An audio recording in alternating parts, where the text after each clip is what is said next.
मेरे सपनों की रानी कब आएगी तू, आए रुत मस्तानी। यूँ तो राजेश खन्ना हिंदी सिनेमा के पहले सुपरस्टार थे जिनकी दीवानगी की मिसाल आज भी दी जाती है, लेकिन इस अपार स्टारम के साथ कुछ ऐसे किस्से भी जुड़े हैं जो उनके व्यक्तित्व के एक अलग और कम चर्चित पहलू को दिखाते हैं।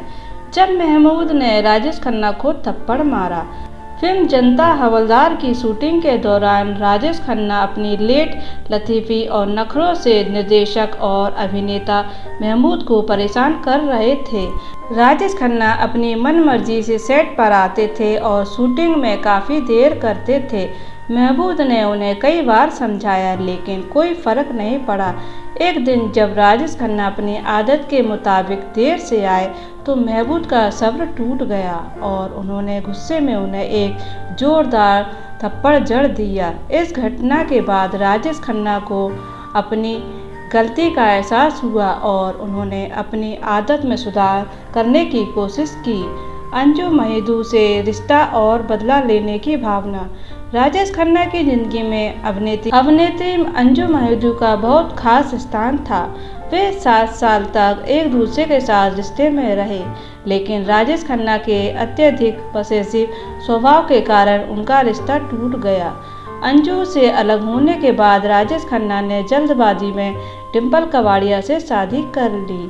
बताया जाता है कि अपने बारात के दौरान राजेश खन्ना जानबूझकर अपने बैंड बाजे को अंजू के घर के सामने से गुजरने को कहा ताकि वे उन्हें अपनी नई दुल्हन के साथ देख सके।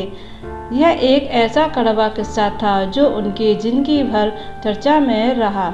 स्टारडम का असर और अहंकार। जैसे जैसे राजेश खन्ना की प्रसिद्धि बढ़ती गई उनका व्यवहार भी बदलता गया। कुछ लोग बताते हैं कि उनमें अहंकार आ गया था और वे अक्सर सेट पर देरी से आते थे, जिससे कई निर्देशकों और निर्माता को परेशानी होती थी। लेकिन सलीम जावेद ने भी उनके साथ काम करने से इनकार कर दिया था क्योंकि वे राजेश खन्ना के रवैये से थक चुके थे।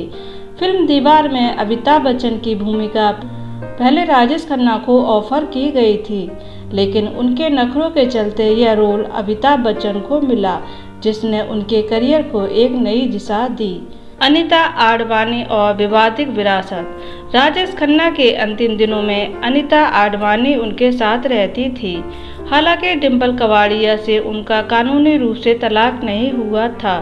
राजेश खन्ना के निधन के बाद अनीता आडवाणी ने खुद को उनकी सरोगेट वाइफ बताते हुए उनकी संपत्ति में हिस्सेदारी की मांग की थी। उन्होंने दावा किया कि वे लंबे समय से राजेश खन्ना की देखभाल कर रही थी।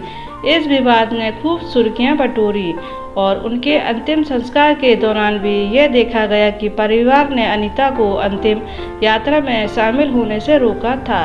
यह मामला कई सालों तक कानूनी लड़ाई का हिस्सा बना रहा।